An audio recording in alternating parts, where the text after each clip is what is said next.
Buon pomeriggio a tutti, sono Camilla Carrara, Project Coordinator di Class.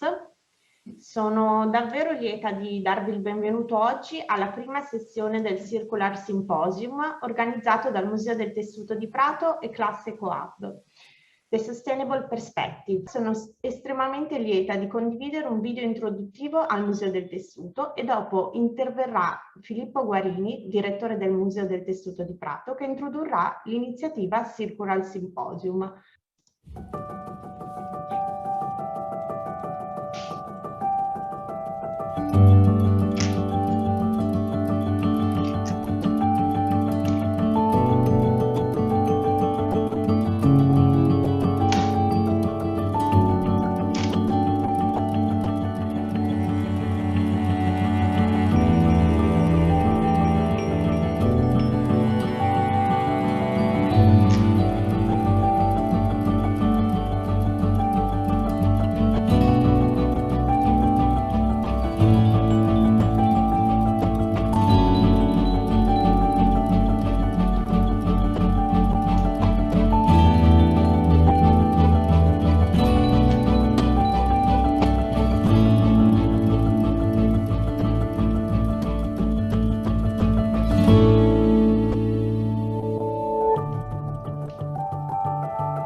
Buonasera, grazie Camilla per l'introduzione e per aver inviato questo bel video di presentazione del museo che trovate sul canale YouTube del Museo del Tessuto. Vi interessa?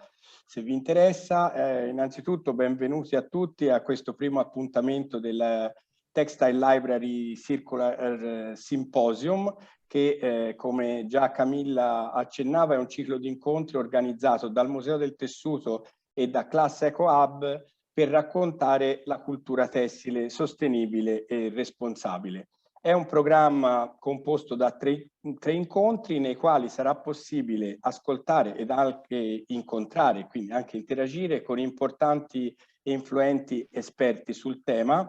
Il primo incontro, quello odierno, è intitolato The Sustainable Perspective e esplorerà il concetto di sostenibilità nel settore tessile e abbigliamento con uno sguardo, diciamo, poliedrico, quindi andando ad indagare come la cultura della sostenibilità si sta diffondendo e sta impattando sia nei consumatori ma anche nei retailer, nella filiera produttiva ed anche, ultima ma non ultima, nelle istituzioni culturali come la nostra. Il secondo incontro avrà il titolo The Second Chance e sarà dedicato specificamente al tema del riciclo e la data prevista è il 10 giugno, mentre il terzo verrà diciamo, avviato il 29 settembre e il titolo è Etiquette to Fashion and Back, legato più specificamente al tema della circolarità nel settore tessile e abbigliamento. Quindi seguite i social dei Class e del Museo del Tessuto per rimanere aggiornati.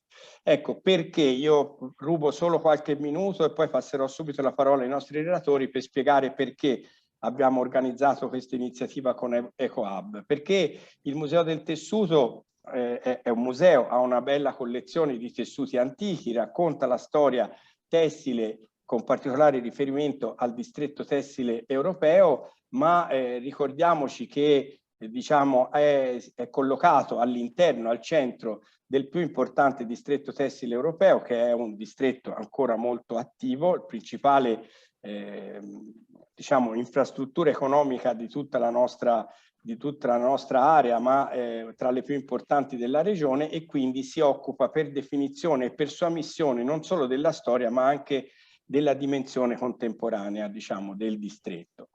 Quindi il nostro intento principale è quello di trasmettere tutti quelli che sono i valori anche attuali del distretto contemporaneo e anche di funzionare anche, diciamo, da ripetitore, da divulgatore dei valori della filiera, avendo la possibilità di comunicarli a target molto ampli e molto diversi, come fanno tutte le principali istituzioni culturali, quindi studenti, adulti, bambini, famiglie, ma anche giovani, designer, addetti del settore, aziende, soprattutto abbiamo relazioni molto stabili e intense con tante aziende del nostro distretto.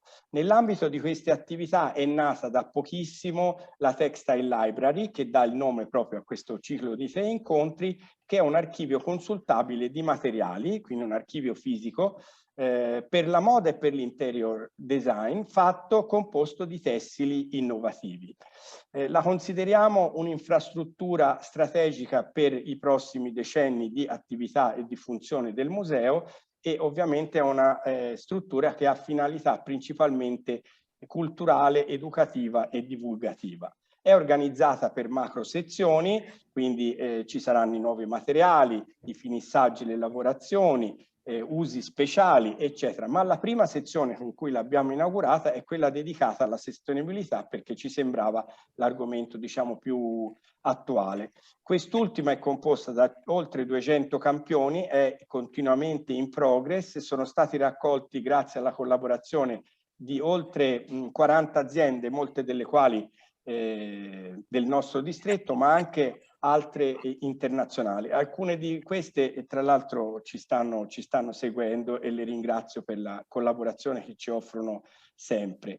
E quindi il simposium è pensato un po' per creare attenzione, riflessione e condivisione su questi temi e diffondere cultura e consapevolezza su questi argomenti alle fasce più ampie possibili, diciamo, di pubblico. Abbiamo scelto Class come partner perché è un affermato punto di riferimento nazionale e internazionale sui temi della moda e del consumo e della produzione sostenibile per quanto riguarda sia la moda che il tessile, e si rivolge a marchi, a designer, a produttori, a studenti, e per cui ci sentiamo molto vicini a Class sia negli obiettivi che anche, diciamo, nella modalità di approccio a questo argomento importante. Ecco, io ho terminato e vi ringrazio ancora per l'attenzione e passo la parola a Giusy Bettoni.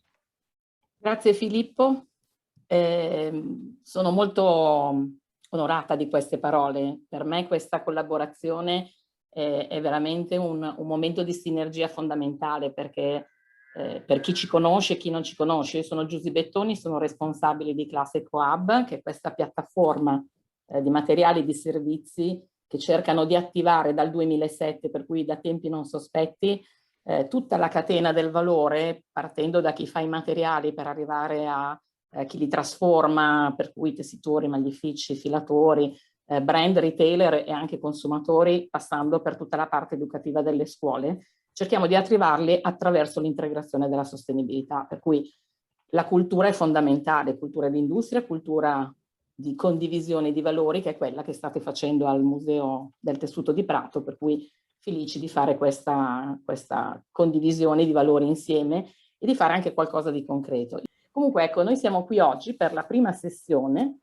molto importante, perché se dobbiamo parlare di sostenibilità, i temi più importanti, come ha detto Filippo 2 secondi fa, dobbiamo anche capire di che cosa stiamo parlando, e noi oggi lo facciamo con degli esperti di diversi campi, e li ringraziamo perché sappiamo che in questo momento i calendari, gli impegni sono tantissimi, per cui lo facciamo con Antonio Chille, Senior Partner e Global Head of Luxury di McKinsey Company, lo facciamo con Maria Hernandez Franco, che è Head of Sustainability and Global Communication di Luisa Via Roma, che si è riuscita a connettere, sono felice che ci sei Fernanda, e Francesco Marini, Presidente del Museo del Tessuto di Prato, nonché consigliere delegato del gruppo Marini.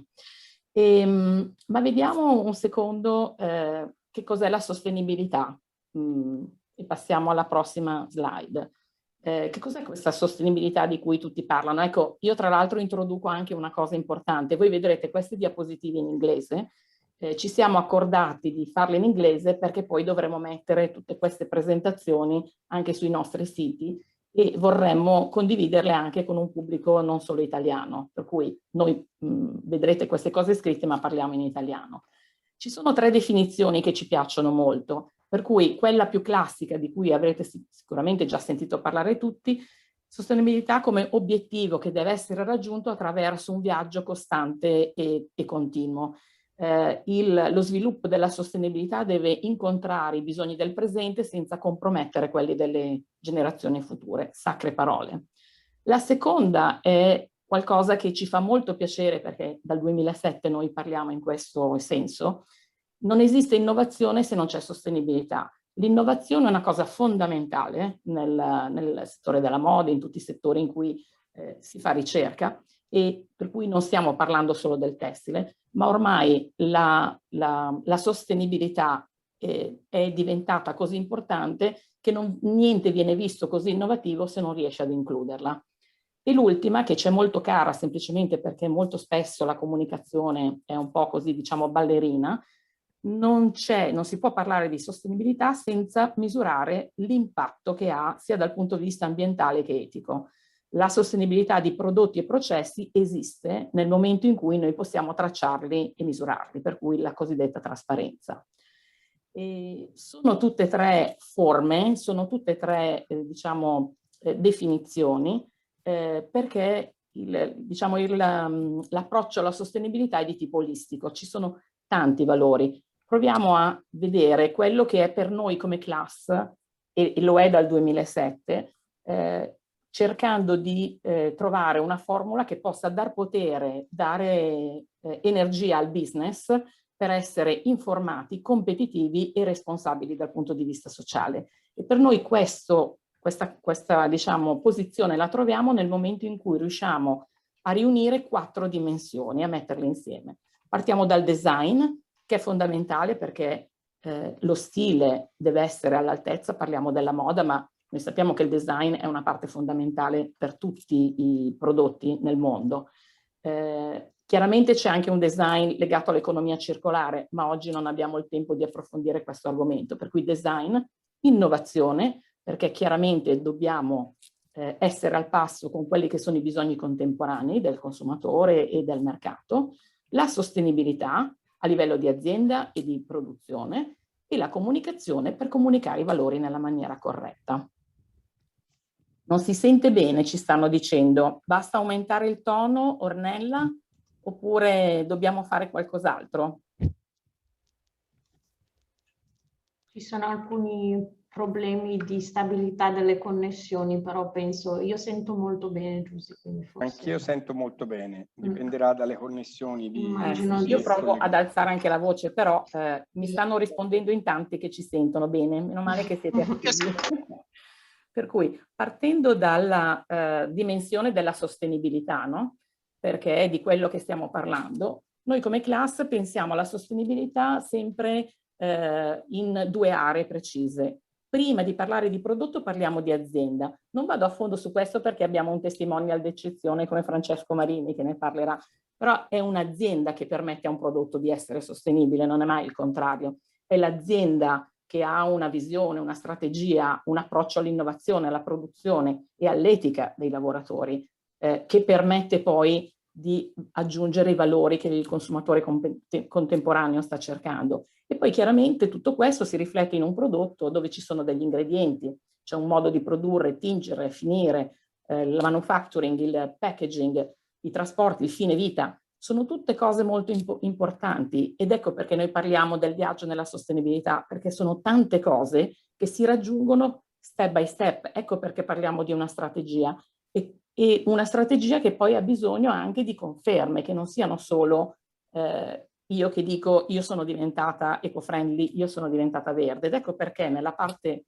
sotto abbiamo le certificazioni, gli studi e le analisi, che sono sostanzialmente degli strumenti che ci permettono di convalidare quello che noi sappiamo misurandoci per una certificazione o uno studio come può essere un ciclo di vita del prodotto. Per cui azienda e prodotti con valori molto chiari, con degli step molto chiari che dove devono essere tutti poi validati da una terza parte che può misurare queste cose, perché sono tutte cose misurabili.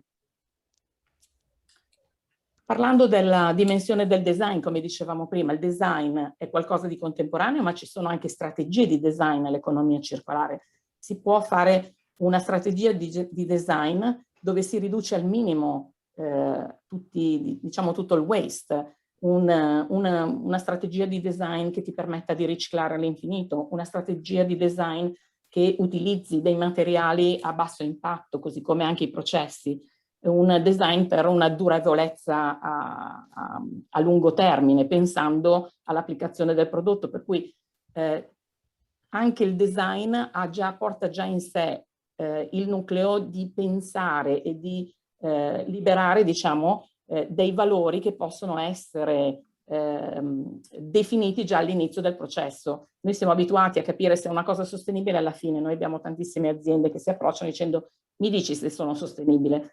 È molto importante cominciare da una strategia piccola di poche cose, ma poi misurabili e comunicabili. Dopo il design passiamo all'innovazione, dove siamo abituati a parlare di innovazione di materiali, che è fondamentale. Ci sono tecnologie che ci hanno permesso, e oggi stanno veramente negli ultimi 7-8 anni c'è stato veramente un boom rispetto, e siamo felicissimi di questo, rispetto a un 2007, dove si produce, si crea basandosi sulla responsabilità e sui valori di economia circolare. Ma oltre a questi abbiamo anche dei business model che sono molto innovativi, perché sappiamo che il re-commerce, il rent, lo swap, il resell sono diventati dei numeri importanti nei nostri business, e molto spesso non si parte da materiali nuovi, ma è una concezione su cui si può lavorare.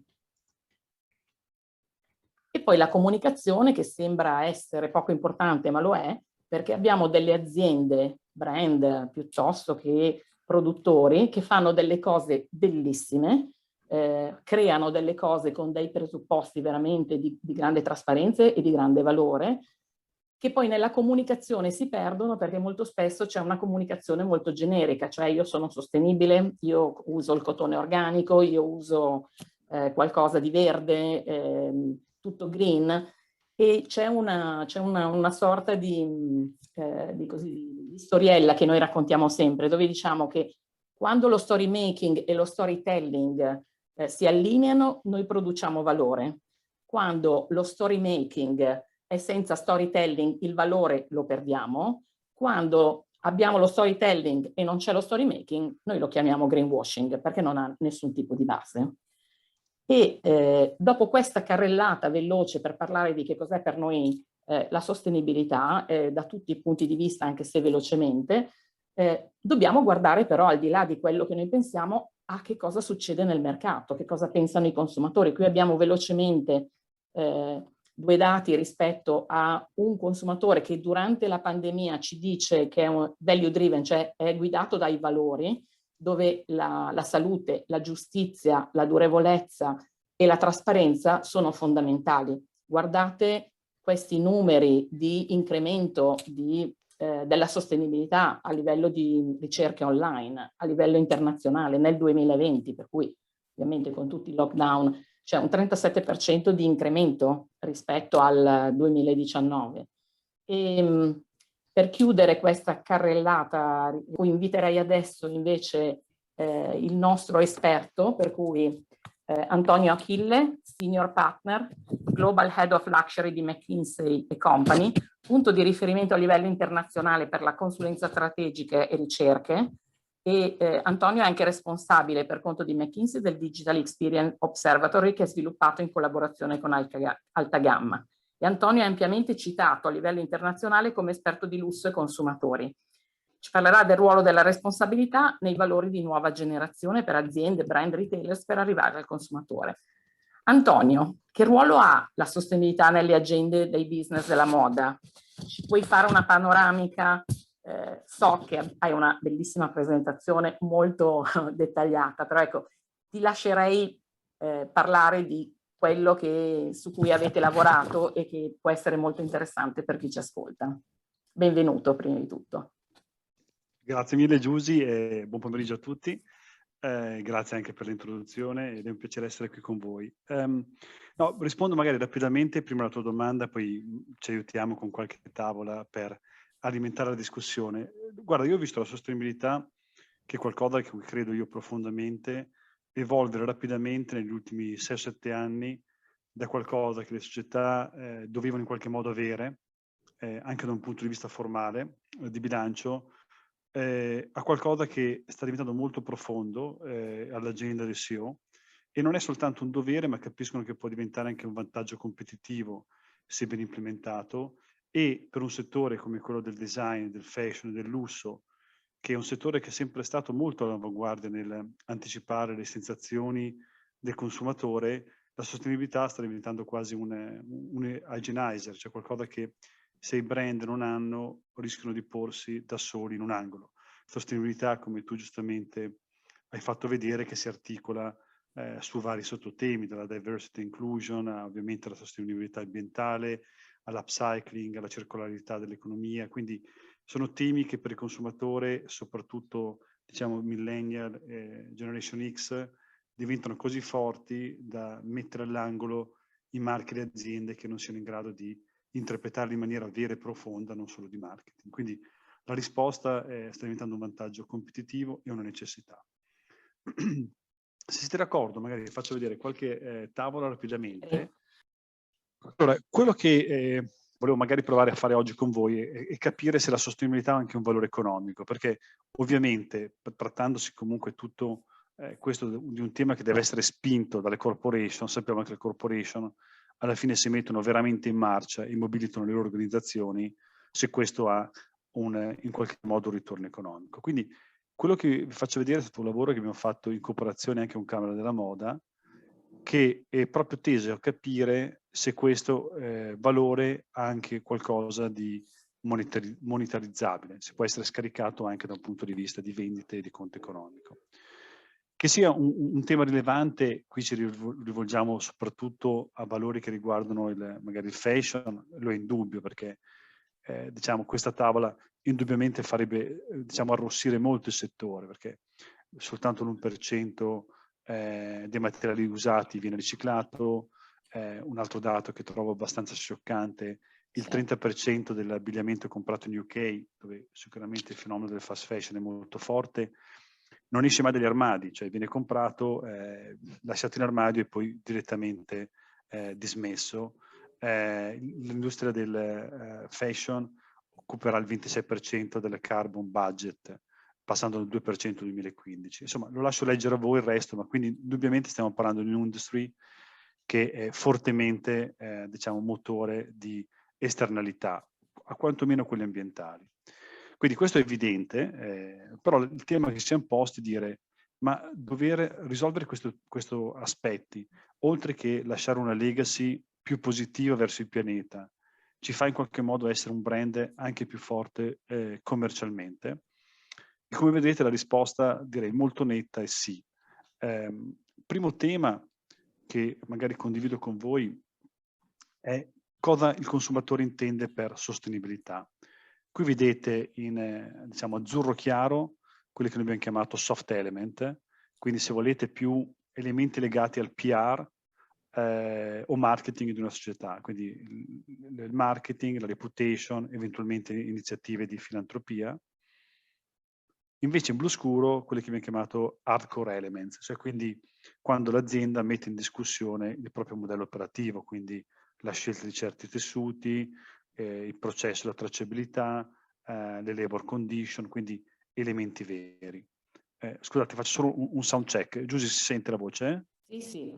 Ok, perfetto. Ecco, interessante, il consumatore indubbiamente quando parla di sostenibilità punta l'indice verso i valori veri, quelli profondi.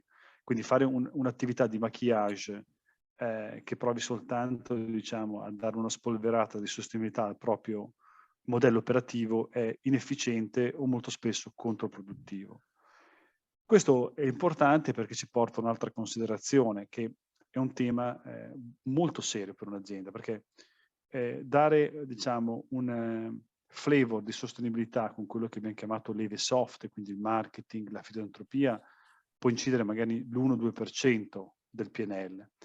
Dover invece mettere in discussione il modello operativo, qui vedete alcuni elementi, cioè usare fabrics che siano prodotte magari in maniera sostenibile, c'è tutto il tema del leather, non leather, la tracciabilità del prodotto, le condizioni di welfare, ovviamente non solo del proprio diciamo, patrimonio umano diretto dell'azienda, ma anche delle società, dell'ecosistema, dei fornitori.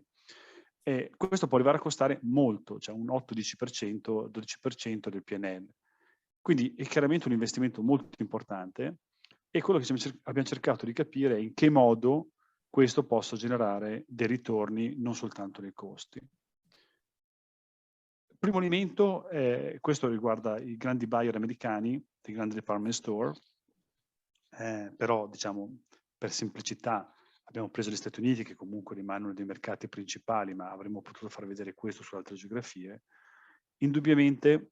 Alzi un po' la voce per cortesia, Antonio, scusa. Sì, sì. Indubbiamente usano, cioè scelgono i propri prodotti, i propri brand anche sulla base della sostenibilità. Qui vedete che circa un quarto, più di un quarto, il 28% negli Stati Uniti, 26% sul completo campione di buyer considerati, ha fatto un delisting di un brand per problemi di sostenibilità.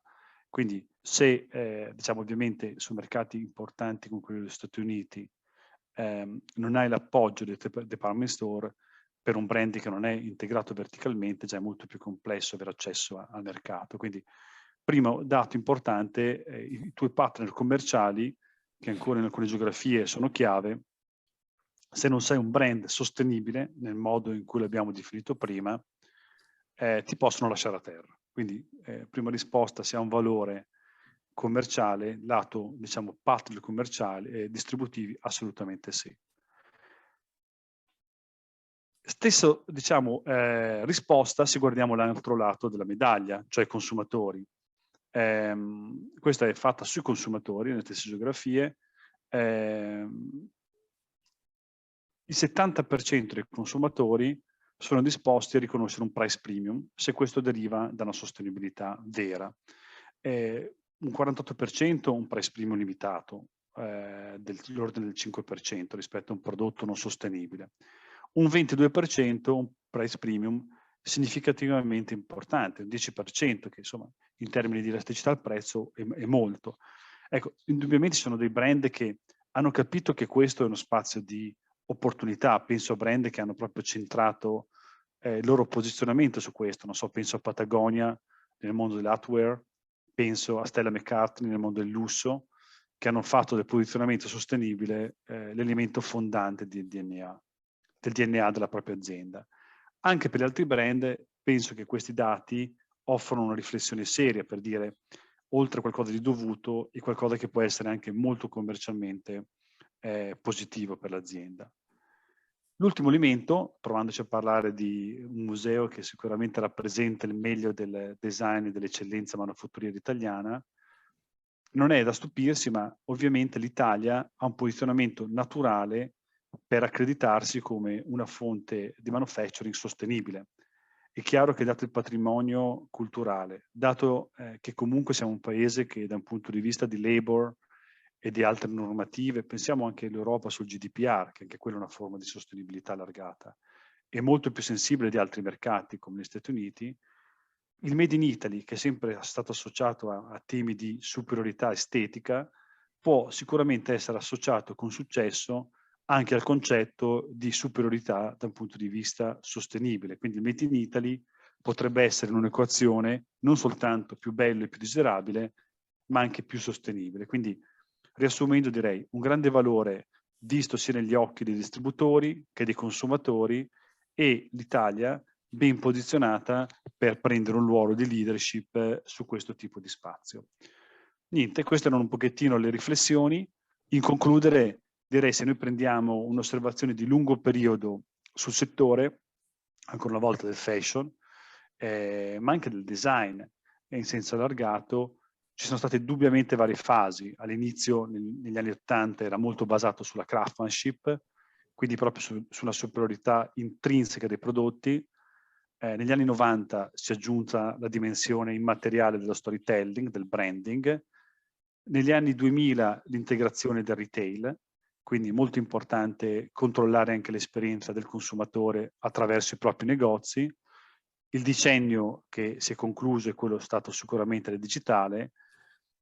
Una nostra prospettiva in cui io credo molto è che il prossimo decennio sia proprio connotato da questi elementi di sostenibilità, che vuol dire meno volumi, quindi magari anche un po' la fine del fast retailing, dell'eccesso dell'excessive consumption, e anche, diciamo, portare all'interno del proprio modello operativo quei temi di cui stiamo discutendo oggi, che fanno sì che un bel prodotto contribuisca in maniera significativa anche all'agenda di sostenibilità del pianeta. Ecco, mi fermerei qua per stare nei tempi proposti. Grazie mille. Grazie Antonio, veramente tutto molto interessante. È una grande opportunità di business, è una grande opportunità di miglioramento, e quello che diciamo sempre più spesso è di utilizzare questa, tra virgolette, crisi da cui usciremo e diciamo ne usciremo cambiati in maniera anche positiva se riusciamo ad utilizzare questi spunti che sono importanti. E prima di passare la parola alla Fernanda, parliamo un attimo, voglio così condividere con voi 2 slide sul ruolo dei retailers, di cui Antonio ha cominciato a parlare, ma semplicemente per essere così, per creare una conversazione che si sta facendo molto interessante.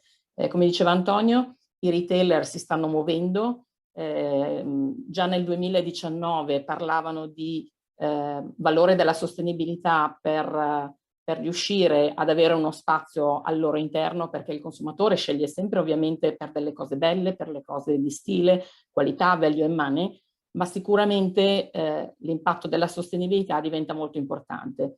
E nel 2020, ecco, abbiamo una pletora partendo dall'anno scorso, fine anno scorso, e proseguendo tutto quest'anno. Qui abbiamo messo 2 esempi di piattaforme di e-commerce che si sono date addirittura dei criteri di sostenibilità, proprio delle policy vere e proprie, proprio perché hanno a che fare con il consumatore che in maniera molto forte sta chiedendo. E quando uno non risponde a un consumatore rispetto a richieste di questo tipo, è un po' come non utilizzare degli strumenti per fare del business. E andiamo alla prossima slide. Ecco, io poi ho messo questo ritaglio di giornale di WWD che è della settimana scorsa, ecco, che ho condiviso anche con Maria Fernanda Hernandez, che è la nostra Head of Sustainability e Global Communication di Luisa Via Roma, perché c'è questo titolo molto esemplare che dice The New Fashion Police, la nuova polizia per la moda, le piattaforme stanno forzando i brand ad essere più sostenibili, e si parla esattamente di tutte queste policy che stanno iniziando. E con questo io passerei, Fernanda, possiamo togliere il nostro schermo, inviterei Fernanda. Abbiamo perso Fernanda, no? Ah, è qua connessa. Ci sono qua, mi vedete? Eccola.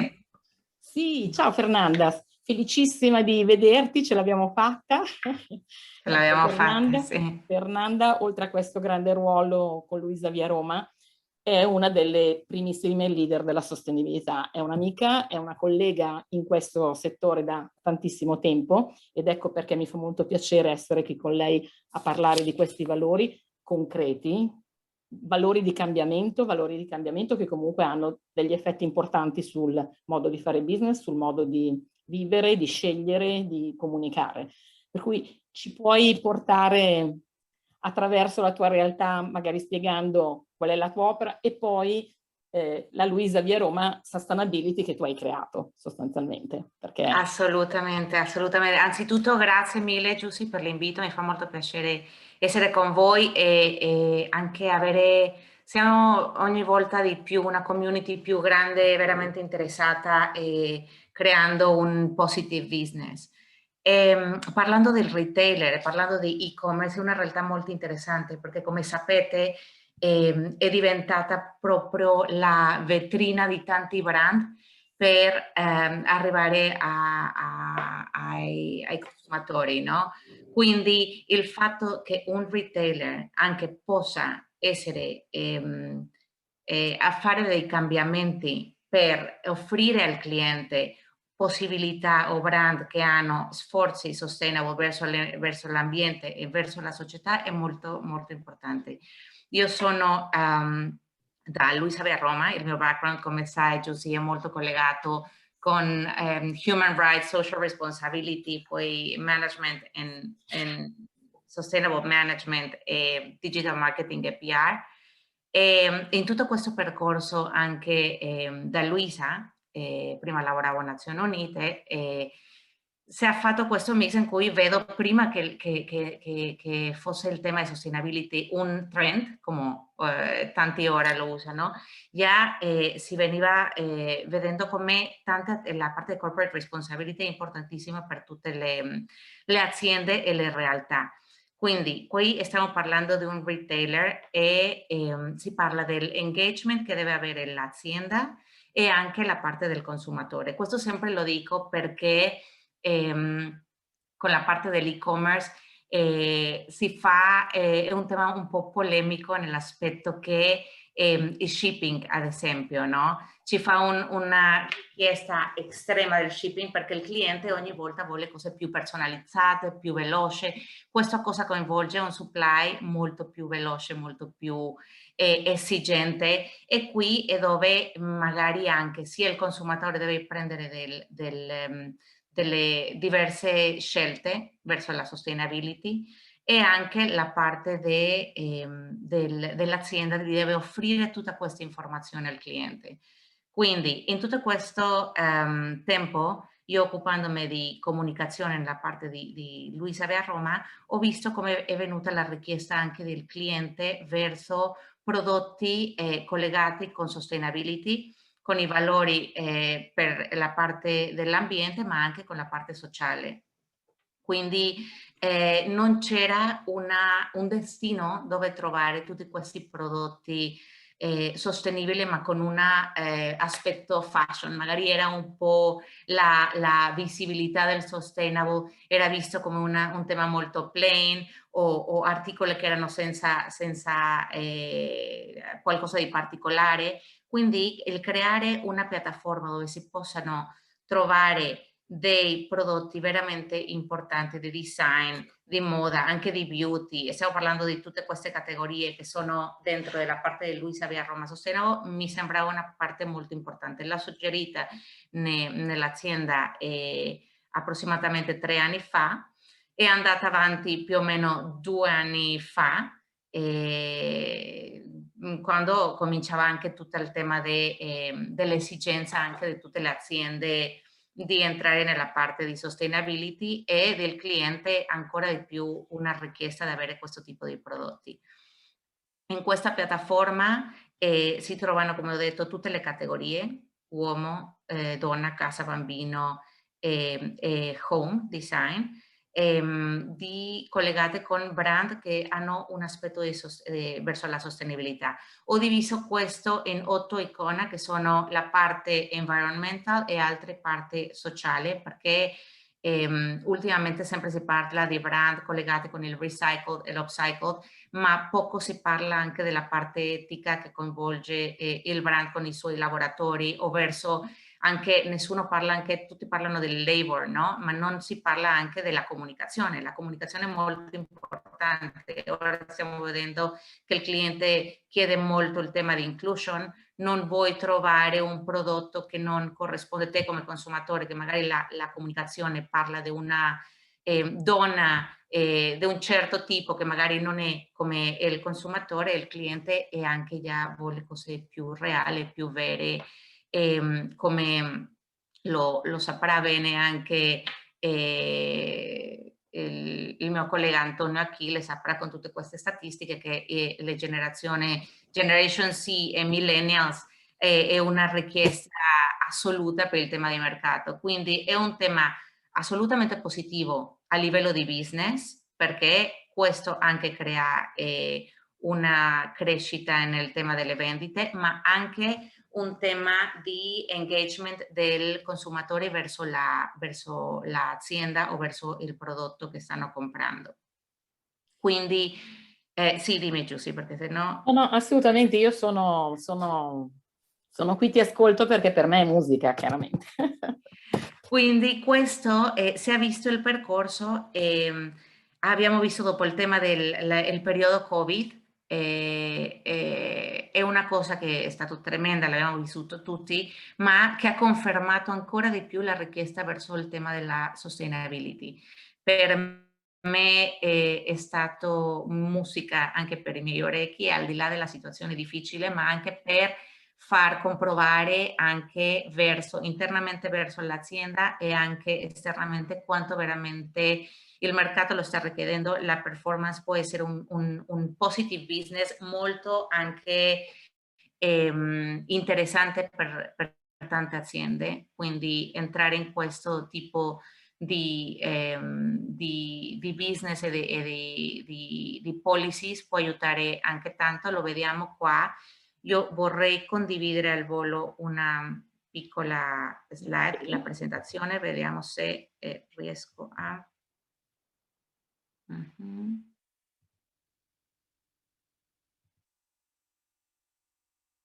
Vedete? Non ancora. Eccolo.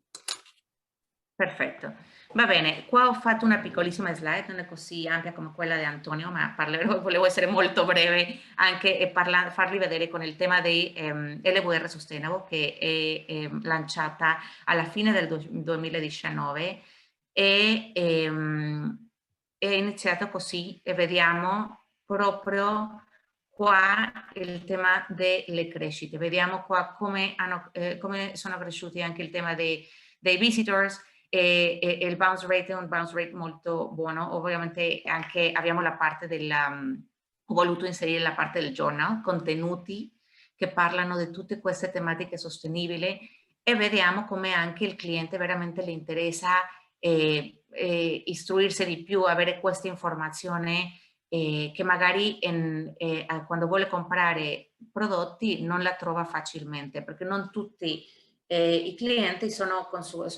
esperti di sustainability, probabilmente hanno un interesse, ma hanno bisogno dell'azienda che gli possa fornire questo tipo di informazione in una forma chiara.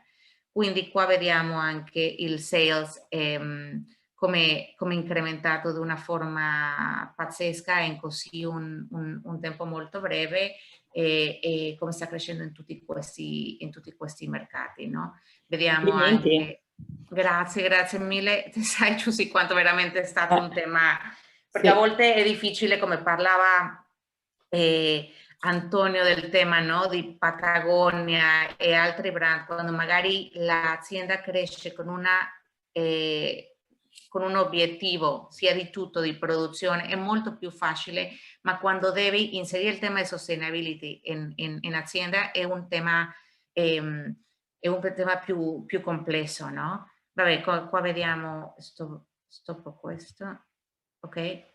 Quindi vediamo la crescita che è molto importante E credo che ora come retailer si sta parlando, al di là del tema della moda, che è una delle industrie che inquina di più e che fa più male all'ambiente, e anche per il tema sociale, vediamo, io sempre lo parlo come il tema della visibilità per la donna, no? Come si ha sempre gestito anche la comunicazione della donna in tutte le campagne da tanti tempi. Ora deve cambiare, si cerca un tema in cui la donna sia vista di una forma diversa, che sia un tema di gender equality, inclusion, eccetera.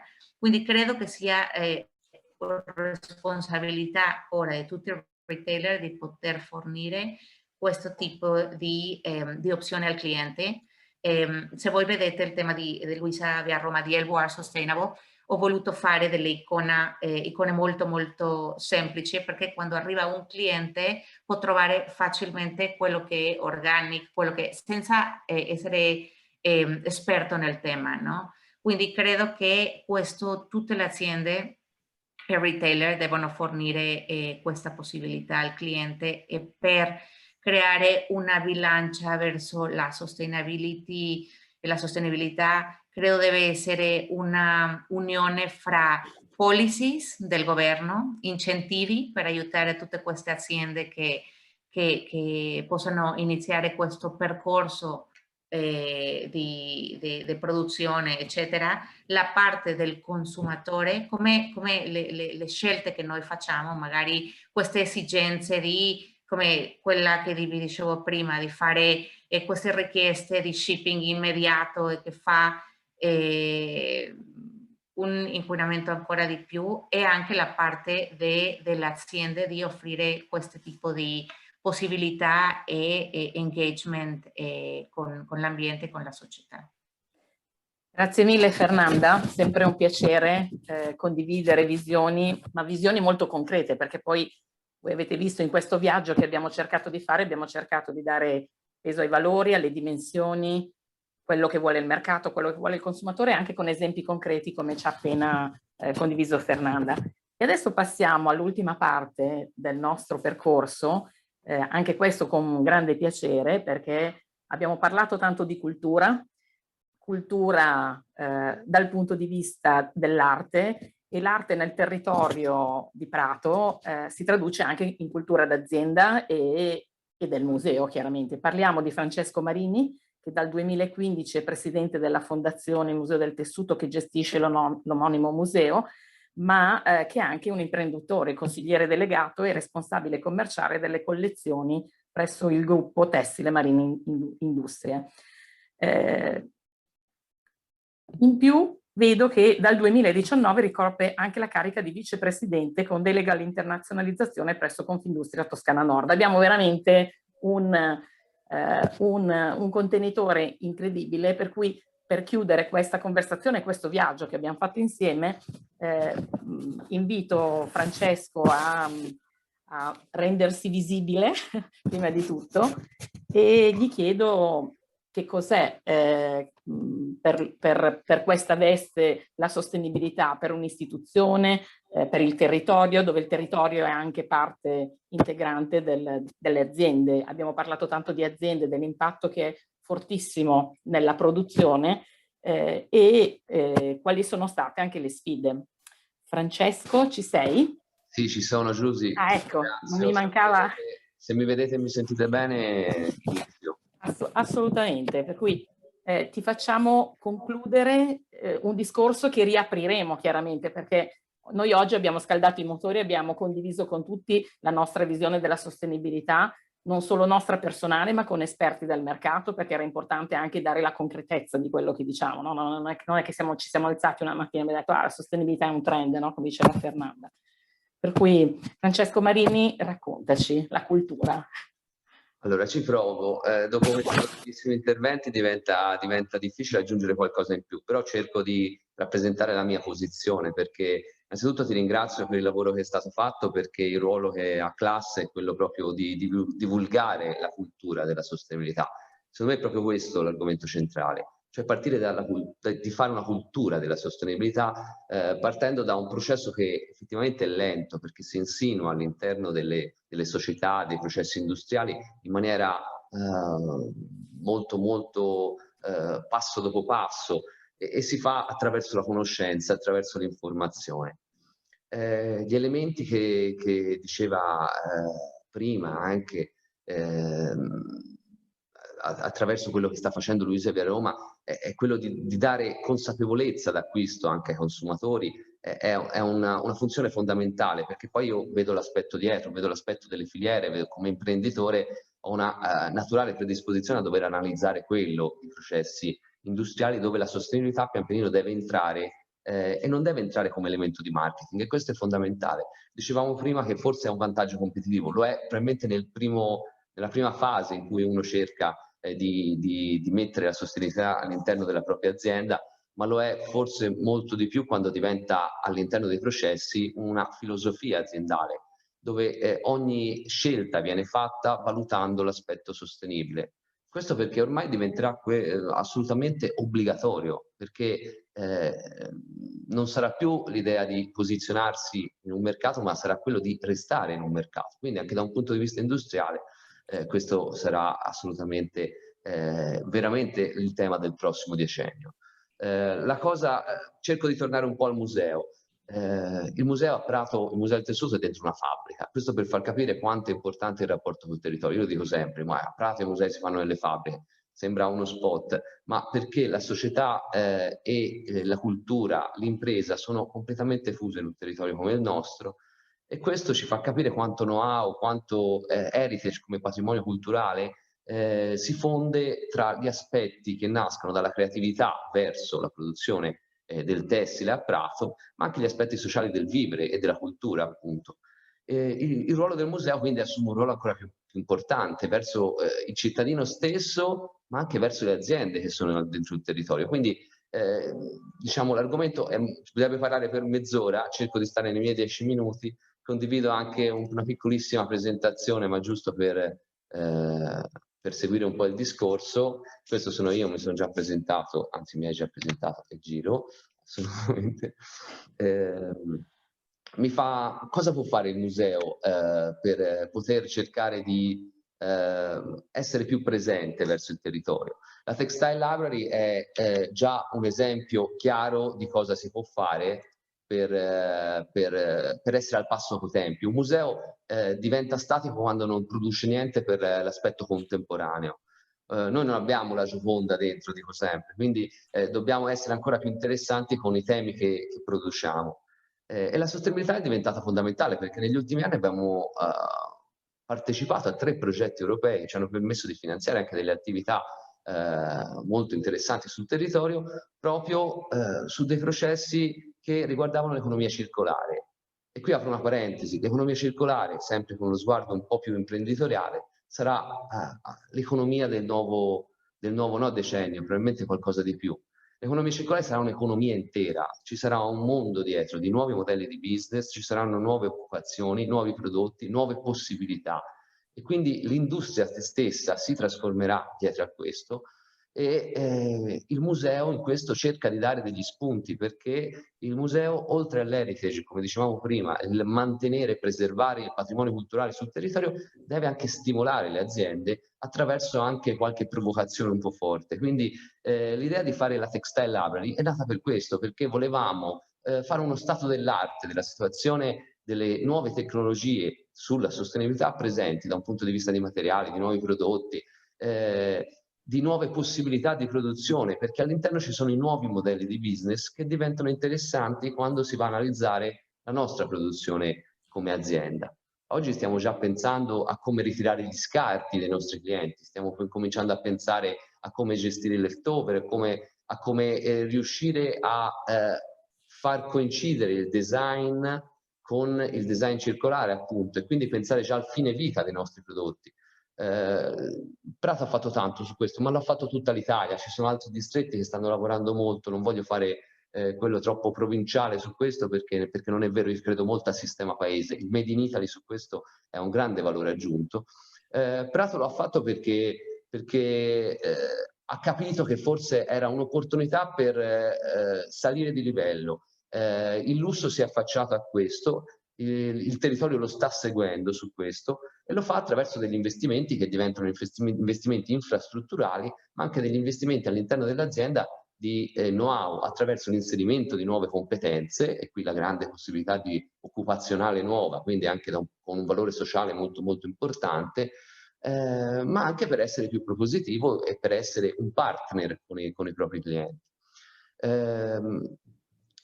Il museo cosa fa anche? Cerca di condividere questo ruolo anche con le nuove generazioni e quindi il rapporto con le scuole, questo è fondamentale. Le scuole di moda sempre più partecipano al museo, soprattutto nella parte didattica, formativa, di stimolo anche che facciamo, e proprio sulla Textile Library, per esempio, abbiamo un sacco di richieste già per poter cercare di consultarla e quindi diventare, diciamo, uno strumento anche per l'insegnamento e per le scuole stesse, appunto. Vado un po' avanti qui c'è qualche immagine del museo per far capire cos'è il museo oggi in una struttura così bella, così antica, un recupero archeologico di archeologia industriale molto molto importante, però con le nuove tecnologie e con questa parte bellissima della Textile Library che appunto mette nero su bianco queste nuove tecnologie, questi nuovi prodotti, sono consultabili e catalogati chiaramente in maniera museale, anche digitale, e anche qui la nuova tecnologia ci aiuta per poter attingere, e quindi questa sarà una parte che sarà sempre più implementata, è tutto in divenire dentro il museo, si cerca di essere sempre contemporanei, come Prato lo è sempre stata nei propri tempi. Però parlavamo di un distretto, Prato è ancora il distretto tessile più importante d'Europa. Noi da 200 anni facciamo economia circolare, perché a Prato è stato inventato il cardato riciclato, che è una tipologia di prodotto che dai vecchi stracci, dai vecchi tessuti, dalle vecchie coperte, permetteva di ricreare nuovi filati e nuovi tessuti. Si faceva perché costava meno prima, è vero, 200 anni fa serviva per questo. Oggi ha un valore di sostenibilità enorme e questo è stato un nuovo start, una nuova ripartenza per poter capire e percepire quanto questo know-how alla fine oggi possa essere veramente un valore aggiunto per il territorio e per le nostre produzioni. Inoltre Prato nel 2016 è stata la prima che insieme oltre 20 aziende hanno firmato con Greenpeace un accordo sul detox, un progetto che portava a eliminare oltre 11 sostanze nocive dalle acque industriali. Un progetto molto ambizioso che ha alzato l'asticella e ha permesso poi anche alle realtà private sul territorio di investire in sostenibilità. Quindi si è generato un bellissimo know-how di consapevolezza sulla sostenibilità, ma anche di conoscenza all'interno delle aziende. A Prato esiste un impianto di riciclo delle acque industriali che permette di riutilizzare oltre il 40%, quindi anche le infrastrutture, e questo ci esiste dal 1981 per capire. Quindi insomma ci sono delle condizioni che finora forse in maniera molto ingenua sono state sottovalutate, ma sono dei valori aggiunti che servono poi oggi a far capire quanto un distretto può, attraverso le infrastrutture, attraverso la conoscenza condivisa, che è una cosa fondamentale, ecco, essere più competitivo oggi e cercare di essere all'avanguardia sui mercati. Oltre 500 aziende hanno certificazioni sulla sostenibilità. Oggi le certificazioni sulla sostenibilità sono fondamentali per poter essere sul mercato e per poter garantire attraverso un ente terzo la veridicità. Si parlava prima di autenticità e non di greenwashing, perché poi alla fine è questo. Se lo dicevi benissimo te, Giusy, quando parliamo e basta, alla fine l'inghippo si vede, quindi bisogna dimostrare coi fatti quello che c'è dietro e quindi l'autenticità del messaggio diventa fondamentale anche da dimostrare. La sostenibilità, dicevo, deve diventare una filosofia. Ci devono essere anche le condizioni, lo dicevamo prima, ci devono essere degli incentivi, è quello che pian pianino stiamo cominciando a chiedere anche come industria al mondo della politica, perché dare una mano attraverso l'incentivo all'acquisto sostenibile, per esempio, sarebbe un valore aggiunto che permetterebbe di scommettere e di investire su questo ancora di più. Mi sembra che ci sia un recovery plan che su questo parla chiaro e quindi saranno grandissime opportunità, soprattutto per le aziende che già hanno cominciato a masticare un pochino questo argomento. E le filiere su questo sono andate avanti, forse anche più dei brand. Adesso i brand si trovano a poter gestire un reshoring grazie a tutto questo investimento che è stato fatto proprio all'interno delle filiere che creano valore sull'avanzamento del prodotto. Noi l'abbiamo fatto dentro la nostra azienda, faccio un esempio senza parlare troppo della mia azienda, però io abbiamo un'azienda, sono la terza generazione, dal 1945 facciamo tessuti, e quindi immaginate come questo approccio alla sostenibilità abbia veramente fatto abbia sconquassato gli equilibri anche interni nostri, perché chi era abituato a lavorare in una certa maniera si è dovuto confrontare con un mercato diverso e con delle esigenze diverse.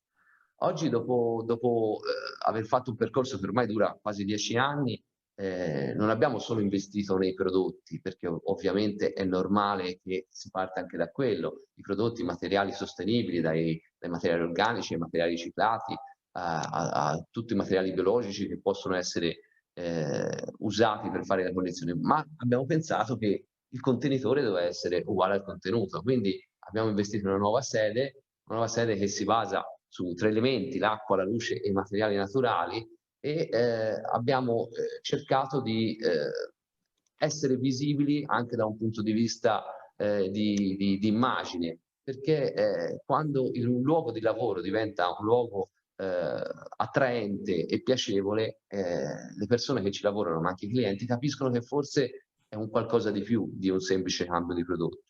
Abbiamo messo un coworking all'interno dell'azienda che sta partendo e partirà probabilmente nei prossimi mesi, un coworking per cercare di alimentare anche le nuove generazioni e cercare di coinvolgere attraverso delle relazioni che vengono da dei mondi diversi, con una commistione di elementi e di know-how che possono servire reciprocamente. Quindi anche lì scommettere sulle nuove generazioni. Abbiamo un archivio bellissimo che stiamo digitalizzando, abbiamo tantissime relazioni con le scuole, abbiamo ovviamente la parte poi energetica, abbiamo pannelli solari che alimentano per 100% la parte dell'energia che produciamo, abbiamo delle pareti verdi idroponiche, abbiamo delle cose che giustificano anche in maniera visibile gli investimenti che stiamo facendo. Poi dovevamo investire anche sulla filiera, e quindi una cosa che stiamo cercando di fare, lo facciamo anche attraverso le associazioni industriali, di capire quanto le filiere possono diventare tracciabili e trasparenti. Questo perché oggi essere tracciabili e trasparenti permette di andare in una direzione di maggiore chiarezza verso il nostro cliente e nella reputazione dell'azienda, e questo è un elemento fondamentale soprattutto quando ci si espone sui canali digitali. Ecco, la reputazione cresce. Cresce anche quando si fanno investimenti che vanno nell'ordine, non so, di pensare a fare dei bilanci sostenibili. Oggi veramente tutti gli aspetti delle aziende devono essere coinvolti in questo modo di pensare, e devono diventare degli asset fondamentali dove i budget sulla sostenibilità devono essere gli stessi che vanno nell'ottica della comunicazione, della ricerca, della sicurezza, perché non è una strategia di marketing, lo ripeto, ma una strategia aziendale di crescita. Questo è fondamentale. A Prato stiamo cominciando a parlare di blockchain, mettendo in condivisione più elementi in maniera trasparente per dare garanzia al cliente. Abbiamo fatto un progetto da poco addirittura con la condivisione dei mezzi che si spostano nel territorio, quindi pensare di monitorare e capire quanto l'efficienza degli viaggi possa permettere poi un risparmio di CO2 nell'aria. Insomma, esistono tanti progetti per far capire che il Made in Italy oggi, ecco, è pronto a recepire questo cambio di mentalità, e mi fa piacere dirlo non per la mia azienda, ma per tutte le aziende che stanno investendo in questo settore, e quindi la possibilità di avere il museo come elemento che riesce a comunicare e a interagire con il territorio attraverso una crescita del know-how sulla sostenibilità, ecco, questo secondo me è un grande valore aggiunto che ci dobbiamo tenere e dobbiamo cercare di alimentare attraverso questo tipo di iniziative che stiamo facendo, pensando che le nuove generazioni saranno quelle che ci obbligheranno ad andare in questa direzione. L'avete detto prima, io ho due bimbi piccoli che guardano continuamente cartoni animati che parlano solo di questo, di riciclaggio, di sostenibilità, di tutto ciò che va in quella direzione. e delle volte mi brontolano quando compio qualche cosa di sbagliato da un punto di vista, perché mi dice babbo, ma questo va buttato nell'organico. Succede questo oggi, le nuove generazioni ci insegneranno a fare qualcosa di più. Francesco, grazie perché hai ricapitolato la nostra situazione. Abbiamo parlato anche di ecodesign, visto che hai parlato dell'ultima sede, dove si è pensato in anticipo, no? A come fare le cose in maniera diversa per fare comunque delle cose belle, perché torniamo ai 4 valori che abbiamo visto inizialmente. Il design e la bellezza è fondamentale, e da italiani penso che questa cosa non ci debba mai mancare, non dobbiamo dimenticarci. Bello, ma anche design per partire da un concetto che inizialmente ci possa dire quanto impatterà quello che facciamo sull'ambiente, sulle persone, sugli animali, sulle cose.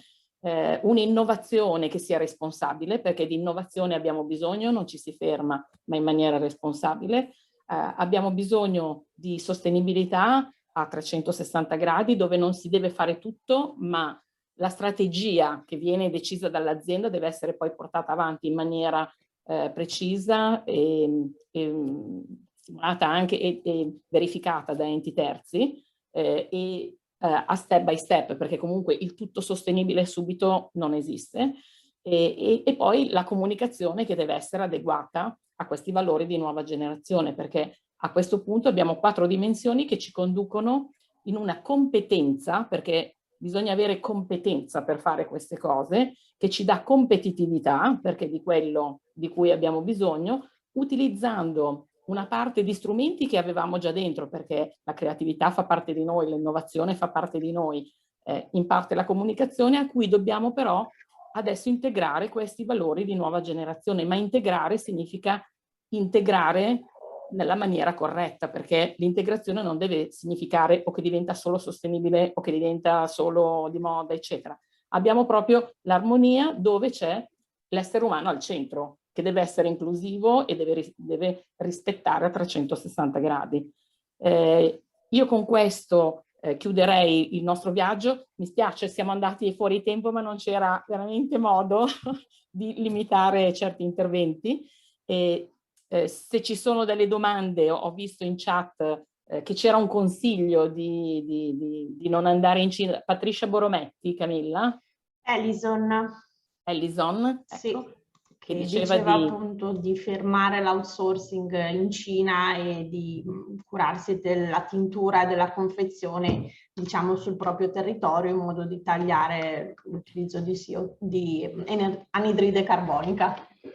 Diciamo che noi oggi abbiamo dato delle premesse su come poter gestire un sourcing che possa essere interessante da tutti i punti di vista. Poi sono scelte aziendali, scelte degli stilisti, scelte dei retailers, eccetera, però è chiaro che noi cerchiamo di dare valore ai territori, tutti i territori, perché il mondo è fatto da tanti territori e da tante persone con tante unicità e tanti valori. E se non ci sono altre domande, io chiuderei la conversazione. Penso che Camilla abbia fatto... È arrivata una domanda. Il piccolo artigiano come lo vedete in questo contesto? Fantastico, secondo me. Se vuole rispondere qualcuno, ma chiaramente l'artigiano, abbiamo parlato dell'unicità, no? Della competenza, dei valori. Ci sono le industrie, ma ci sono anche gli artigiani. L'Italia è anche fatta del piccolo, non stiamo solo parlando dei giganti. Però tutte queste realtà poi devono fare delle scelte e devono anche comunicare nella maniera giusta e fare un network, come diceva anche Fernanda fin dall'inizio, per entrare e far parte di catene di supply chain che siano adatti a questi tipi di prodotti, perché chiaramente ci sono vari settori. Non so se qualcun altro vuole rispondere a questa cosa dell'artigiano, e mi sembra che si siano scatenate. Io dico una cosa al volo, se è possibile. Mi sentite? Certo. Che questa cosa è molto importante, perché infatti una delle icone che ho voluto integrare nella parte di LWR Sustainable è la parte di Luxury and Craftsmanship, perché è importantissimo. Generalmente stiamo parlando di produzione gigante e certamente il cliente magari vuole questa questi brand che magari hanno una quantità per marketing pazzesca, ma si perde anche tutta la parte dell'artigianato, che anche di lusso, se non c'è una vetrina per portare e darle questa visibilità a questi artigiani, si può perdere. Quindi anche lì entra un engagement anche delle aziende di poter darle uno spotlight a loro. Assolutamente. C'è un'altra domanda. Barbara appunto chiede come rendere più democratico il concetto di sostenibilità nella moda. Stiamo parlando del costo della sostenibilità.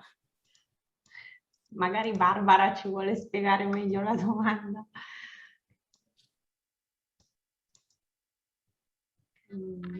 Posso dire una cosa, Giusy? Sì, certo. No, su questo tema è vero, si parlava prima che probabilmente il cliente è anche disposto a spendere qualcosa di più. Effettivamente i costi nelle aziende sono cresciuti moltissimo perché quando si certificazioni, nuovi modi, nuovi acquisti anche sui materiali stessi che costano di più ovviamente in questo momento. Effettivamente la cultura della sostenibilità deve portare anche a recepire questo argomento come di maggior valore aggiunto. Dall'altra parte è interessante capire che gli artigiani, come diceva quel signore prima, che diceva in che ruolo si trovano. Probabilmente ci dovranno essere delle filiere, quello che diceva anche Fernanda, in cui si riesce a dare valore a tutti gli anelli, anche delle microfiliere, però in cui ci sarà un capofila probabilmente che terrà la relazione anche col brand e quindi maggiore cooperazione partendo dai produttori fino ad arrivare ai brand, con degli accordi più trasparenti, con delle anche collaborazioni più stabili che permettono anche di fare ricerca nell'ottica del cliente finale. Questo è un tema molto interessante, ci vorrebbe altre 3 call. Ecco, se io posso dire una cosa su questa cosa della democraticità e del prezzo dal nostro punto di vista, perché è una delle domande classicissime, no? Perché io ho iniziato nel 2007 quando la sostenibilità veniva detta che era brutta, erano cose brutte, erano cose care e non erano performanti, no? E questa cosa del fatto diciamo di quanto costa, devo dire che è molto vicino anche a come un'azienda decide di comunicare. Perché io vedo, e l'ho detto velocemente perché purtroppo non abbiamo molto tempo, ma se io ho uno storytelling che riesce a raccontare gli sforzi, Francesco, che vengono fatti all'interno di un'azienda, tu non vendi un cotone organico, perché il cotone organico nel mercato del fast fashion, lo sappiamo tutti quanto costa. Tu hai un cotone organico come loro ce l'hanno, ma sono 2 prodotti che hanno un'identità totalmente diversa. E nel modo in cui comunichiamo noi oggi, molto spesso la sostenibilità di ingrediente, ok? Entriamo in un conflitto di interessi, perché sembra che il fast fashion abbia dei prezzi democratici e tutto il resto sia caro. Il fatto è che sono valori diversi e dobbiamo, come abbiamo imparato a utilizzare gli ingredienti diversi, a guardare i valori come l'etica, l'inclusione, la territorialità, se tutte queste cose poi non le diciamo a chi deve acquistare questo, e sono d'accordo che di mezzo ci sono tanti step, ho già visto un'altra domanda rispetto a questo, ma ecco perché oggi abbiamo al tavolo anche il retailer, perché il retailer che ha visto che cosa vuole il consumatore e non vuole perdere nemmeno l'occasione di dare al consumatore quello che vuole, invece questi valori li riconosce. Però dobbiamo fare uno sforzo tutti insieme per, uno, fare le cose bene, ma anche comunicarle adeguatamente, perché non tutti i cotoni organici sono uguali, non tutti i poliesteri riciclati sono uguali, anzi c'è un know-how delle aziende, ci sono dei passi nei confronti dell'etica, nei confronti degli impatti, che oggi si fa fatica a comunicare. E come diceva Fernanda, lei ha fatto queste bellissime, queste iconcine che sono semplici, ma ti danno l'idea. È chiaro che non possiamo fare una comunicazione che è una spataffiata, scusate così, con tutte le cose delle certificazioni che noi abbiamo, no? Cioè i valori devono essere poi messi su un sito per poterli consultare, perché devono essere i processi veri, ma dall'altro spiegati per poter capire che differenza c'è tra quella che oggi viene reputata una moda democratica e una moda che ha dei valori, perché quando parlavamo di value driven consumer, cioè il consumatore che segue i valori, non è stato detto, ma noi abbiamo dei numeri che ci dicono che il consumatore sta perdendo fiducia in quella che è la parola sostenibilità a fianco dei capi, perché molto spesso non è vero, ok? E questa è una cosa su cui dobbiamo lavorare, perché è una opportunità che dobbiamo prendere con le adeguate, diciamo, strumenti di comunicazione. Non voglio usare marketing, ma il marketing di nuova generazione deve sostenere valori che siano reali, non è il marketing anni 80. Negli anni 80 avevamo dei brand di ingredienti che ci dicevano se usi questa fibra è una qualità alta. I trade brand che abbiamo oggi rispetto per esempio ai materiali sostenibili ti raccontano come viene fatta una cosa. Per cui cioè, siamo in un territorio dove, lo dicevamo all'inizio, bisogna che tutte le dimensioni siano insieme, perché altrimenti se io ho uno story making fantastico e non ho lo storytelling giusto, io perdo valore e perdo business, che è peggio di qualcuno che ha lo storytelling senza avere lo story making, perché quello cioè, è un greenwashing, ma per un po' va avanti e lo sappiamo tutti che questa cosa succede, per cui dobbiamo fare qualcosa in più. Questa è la mia risposta. Fernanda, Antonio, volevate rispondere qualcosa a questa? Io volevo aggiungere anche due considerazioni sul fatto che sostenibilità non vuol dire solo materiali più sostenibili, ma anche l'impatto del comprare. Per esempio, il fast fashion, abbiamo visto prima, il 30% del prodotto non esce dall'armadio, viene comprato in sacchetti, messo in un armadio e buttato via. Per esempio, se compriamo l'alto di gamma in lusso, con anche adesso tutto il mondo del reselling, il life cycle di un prodotto può essere misurato in decenni. Quindi questo già è un modo di rendere sostenibile i prodotti italiani. Quindi se vuoi è un tema di mindset shifting, che from quantity to quality, di cui può solo beneficiare i produttori dell'alto di gamma tipicamente italiani, no? Perché il tema dello shoring può essere una battaglia politica e sicuramente sarà persa, può essere una battaglia di education facendo capire che invece di comprare chili di roba che viaggiano in container, puoi comprare un singolo capo iconico che ti dura una vita. Il secondo tema sul, diciamo, mass sustainability, come tutte le tecnologie, quelle legate alla sostenibilità hanno una curva ad S, quindi all'inizio sono molto più care, se l'introduzione è maggiore diventeranno più accessibili anche per le aziende di piccola scala. Ecco, questi erano gli unici due commenti.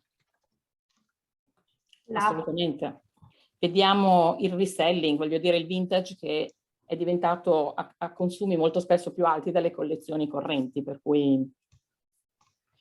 Un altro intervento da parte di David.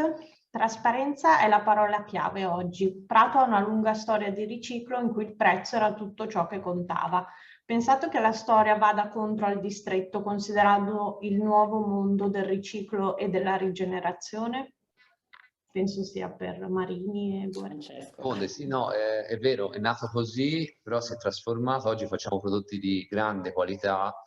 Io faccio per esempio il cashmere riciclato, per far capire, lo chiamo relaxary, come per dire che è un nuovo modo di rigenerare il lusso, quindi di creare valore aggiunto su un prodotto che a sua volta comunque andrebbe in discarica probabilmente, quindi può essere recuperato, quindi ha un valore di sostenibilità. Dall'altra parte ha un valore qualitativo molto alto che può essere paragonabile, probabilmente non identico, al materiale nuovo, ma con un senso di sostenibilità sicuramente diverso, e devo dire che ha grande successo negli ultimi anni, ma in generale a Prato su questo tema c'è tanta ricerca e devo dire, insomma, l'ho detto prima, è tornato in auge una tecnologia che prima era fatta per spendere meno e oggi invece è in trend massimo, con un beneficio proprio per il territorio.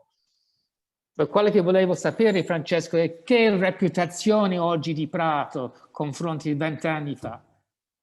No, io penso che questi, come si diceva prima, esistono dei processi molto lenti, David, che permetteranno di riposizionare il distretto in un nuovo modo. Sicuramente quello della sostenibilità è già avvenuto, sui prodotti in particolare ci vorrà un pochino più di tempo, ma io sono sicuro che avverrà, e il ruolo della comunicazione che diceva Giusy è fondamentale, perché se noi comunichiamo in una certa maniera, e forse a Prato non l'abbiamo mai saputo fare molto bene, però adesso la grande sfida è proprio lì, e non a caso stiamo facendo questo tipo di cose, proprio serviranno per riposizionare. Il problema dell'artigiano di prima è la difficoltà che avrà da solo a poter comunicare, quindi cercare le relazioni saranno fondamentali per essere in un circuito integrato in cui tutti, facendo un piccolo sforzo, riusciamo a dare un grande valore a un messaggio che arriva da un distretto che ha investito tanto, sempre sui prodotti e poco sulla comunicazione. Un altro punto viene evidenziato da Luigi, che scrive: mi sembra che i clienti per ora non siano disposti a pagare per la sostenibilità, o perlomeno ancora troppo poco.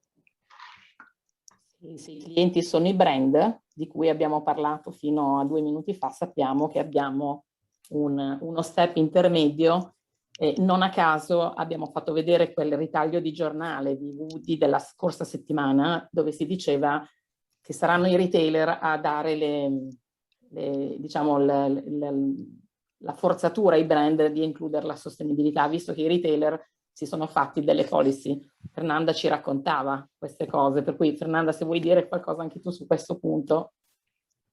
Sì, guarda, per la parte di questo c'è un tema di richiesta delle nuove generazioni, quindi anche statisticamente, questo Antonio è partito, ma sono statistiche da tante consultancy che comprovano anche tutte queste Generation C e Millennials che cominciano con tutto questo interesse. Come diceva anche Francesco, i piccolini, i bimbi ora anche hanno tutto questo interesse che è parte dell'essenza, e come vedo anche che Patrizia Borrometti anche ha scritto, la parte dell'educazione è molto importante, sia l'educazione che noi le diamo, ma anche queste nuove generazioni è una richiesta assoluta, non compreranno di più se non ci sono queste caratteristiche, magari ci costa più a altre generazioni sai, investire in queste cose se non lo sappiamo. Quindi l'educazione è importantissima e comprovato che ora è la richiesta assoluta del mercato giovane.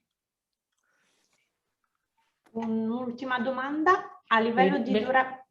Mi dispiace signora, ma io ho fatto le strade dopo il lockdown è finito e ho visto solo le code 3 posti, davanti Zara e Primark per i prezzi, davanti Foot Locker per gli sportswear e per i sneakers, e davanti Louis Vuitton per David, hai un tema molto molto importante, che tutte queste mega aziende stanno investendo anche in una comunicazione pazzesca, che i piccoli brand si trovano in una situazione molto forte. Secondo me lì c'è un tema che non parlo come Lucia da Roma, parlo proprio come Fernanda Hernandez, che io credo che anche lì viene una situazione che devono entrare anche le policies di governo per poter aiutare, dare incentivi e visibilità a tutti questi brand piccoli, perché certamente ti trovi a questi grandi fast fashion, viene il cliente che non sa assolutamente di questi valori,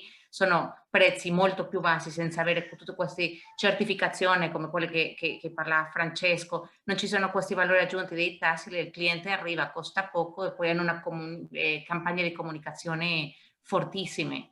Purtroppo ci troviamo questo ostacolo tremendo. Se io posso dire, David, perché è una conversazione che abbiamo molto spesso.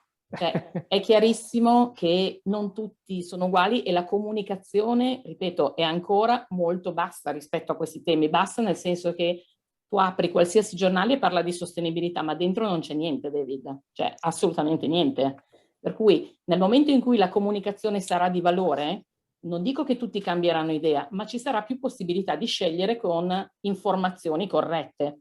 Poi sono d'accordissimo con Fernanda che una parte dovrà essere decisa dai governi rispetto al fatto che non ci siano problemi di diritti dei lavoratori, di impatti ambientali per inquinare tutto, cioè ci sono due cose. Però io trovo che il passo che è comunque fondamentale da fare è quello comunque di comunicare meglio non la sostenibilità, ma i valori che derivano dalla sostenibilità, perché poi, come dicevi nel tuo messaggio, è il prodotto. Certo che è il prodotto, ma se io so che un prodotto utilizza bene i lavoratori e stanno tutti bene e non contribuisco a fare delle cose brutte alle persone, agli animali e all'oceano, in questo momento io ho un consumatore che ascolta queste cose. Chiaramente non è che queste cose mi permettono di raddoppiare il prezzo, David, perché saremmo fuori mercato, però ti danno un valore aggiunto che puoi poter gestire in una competenza di diversa maniera. Chiaro che noi abbiamo visto ricerche di mercato, David, dove si diceva che sempre più le scelte saranno chi andrà verso il volume e chi andrà verso altre cose. Questo si vede molto chiaramente, cioè, e vediamo dove andremo. Certo, posso dire un'ultima cosa, anche questa cosa molto importante, Giusy, che dici della comunicazione, perché lì entra anche la etica delle aziende, visto che non c'è una regolazione e ti trovi questo, David, che magari te come azienda, come cliente arrivi e ti trovi prodotti conscious, green, Esatto. e non sai assolutamente nulla. Per LQR Sustainable, con queste cose che ho provato a creare di una forma molto semplice anche per il tema del cliente e che fosse molto chiaro per una persona che magari non sa, ma anche che è protetto, che si dice volevo comprare una cosa organica, ci sono tutti i certificati, ci sono tutti, quindi come cliente ti sente protetto dall'azienda, ma non ci sono tutti così e purtroppo non ci sono regolamenti che possano farlo, tutti parlano di questo. Pangaia ieri ha lanciato la prima collezione con la carta d'identità, cioè un passaporto, che è quello che tutti aspettiamo, perché se su ogni capo tu riesci a dare una misurazione di cosa è, ma da un punto di vista proprio fisico, dei valori, senza fare, come dicevo prima, delle cose grandi, ma con dei QR code dove puoi andare anche a controllare chi ha fatto e come ha fatto, hai un modo in più per dare valore a quello che hai fatto, insomma. Va bene, ci appassiona molto il tema. Ci sono ancora 4 domande. Ah, ok. A livello di durabilità e utilizzo di sostanze chimiche nell'intero processo, è sempre preferibile un tessuto riciclato? Dipende dal tessuto riciclato. Scusa Francesco, cioè, ecco perché dobbiamo dire come sono fatte le cose, perché ci sono dei tessuti riciclati che secondo me non hanno questo tipo di protezioni e altri invece che lavorano nel pieno rispetto. Io mi sento di rispondere. Francesco, se hai qualcosa da aggiungere? No, assolutamente, ma sia nelle fibre naturali che nelle fibre sintetiche, per esempio, perché anzi le fibre sintetiche sicuramente si ritorna al materiale originale, quindi dovrebbero avere le stesse performance. Poi Engie evidenzia il grande problema dell'artigianato è l'impossibilità di raggiungere il mercato perché non viene considerato dai grandi retailers. Anzi, si trova ad affrontare costi più elevati e volumi di vendita molto bassi. Qui entriamo in una cosa molto settoriale, perché esistono oggi anche dei momenti cioè non ci sono le fiere in questo momento perché purtroppo si è fermato, ma sono dedicate proprio a questo. Cioè, una tra le ultime che mi ricordo è The One a Milano, che lavora solo ed esclusivamente su queste cose, ma ce ne sono veramente tante in questo momento di bespoke, le chiamano proprio anche bespoke. Però anche qui è la conoscenza, il fatto di fare ricerca e di non fermarsi mai, perché non c'è tutto, ma qualcosa oggi c'è. Poi Chiara evidenzia come alcuni prodotti restino difficili da realizzare in Italia e rimanere competitivi nel loro settore per la vendita globale. Scelte strategiche, commerciali, non so, non entro in questo perché è tutto molto relativo, insomma. E comunque, scusate, anche all'estero si devono chiedere le stesse cose di cui parliamo oggi, cioè non è che queste domande le dobbiamo fare solo agli italiani, cioè gli interrogatori, io li chiamo così perché io faccio l'investigatrice privata di professione sostanzialmente, cioè, ma chiedere come sono fatte le cose lo dobbiamo chiedere in tutto il mondo, non solo a chi abbiamo a casa, cioè questo deve diventare un modus operandi di base. Ultimissima, nel mio lavoro vendo articoli con certificazione GOTS, sui quali viene fatta un'ottima comunicazione, ma è vero che ancora c'è una certa reticenza all'acquisto per via del prezzo rispetto ad altri prodotti? Simile alla domanda. Sì, perché abbiamo tante cose GOTS e oltre ad essere GOTS questo capo probabilmente ha anche dei valori, dello stile, della performance, non lo so. Solo GOTS e organico abbiamo una grande offerta, per cui c'è molta competitività intorno alla parola organico e alla certificazione GOTS. Giusto Fernanda? Non ti sentiamo, Fernanda. No, sì, assolutamente confermo quello che dice Giusy.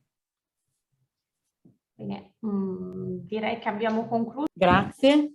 Grazie a tutti gli speaker, ho salutato Antonio in chat perché doveva scappare, grazie Fernanda, grazie Francesco, grazie Filippo, grazie ai team del Museo del Tessuto e di Class che hanno lavorato alacremente per questa prima parte, perché poi io vi invito davvero la prossima ha il titolo di una tecnologia che conosciamo tutti dal punto di vista del tema, per cui il riciclo. E a noi ci piace dire quello che è il sottotitolo che dice: purtroppo quando finiamo di utilizzare degli abiti non vanno in paradiso, cioè alla fine della loro vita nel paradiso, per cui ci dobbiamo occupare di queste cose. Per cui grazie a tutti, grazie mille veramente a tutti. Buona serata a tutti e alla prossima. Ciao.